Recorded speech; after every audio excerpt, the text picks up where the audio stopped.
Now that you have learned about RDW, we're going to go ahead and practice it. R is for read. I will be reading you your story problem today. D is for draw. When we draw the math way. We choose something simple like circles because they are very easy and quick. Make sure you're using precision and that your circles are easy to see. You will then work on W. You will write a number bond or a number sentence.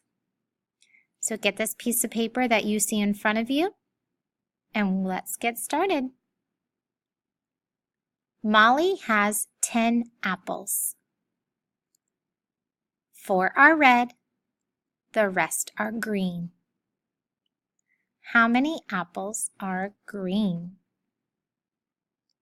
What I would like you to do is draw the math way. So you're going to draw a picture. You're going to choose how you show her apples that are red and green.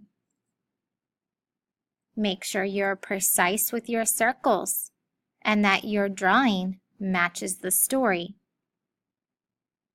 Then I want you to write a number bond and a number sentence that goes with my story. I'm going to read it to you one more time. Molly has 10 apples. 4 are red, the rest are green. How many apples are green? Now on Seesaw, you're going to make a video. I want you to talk us through what was in your cute little brain of yours. What kind of math strategy did you use to solve this? Explain your picture and your number bond or sentence.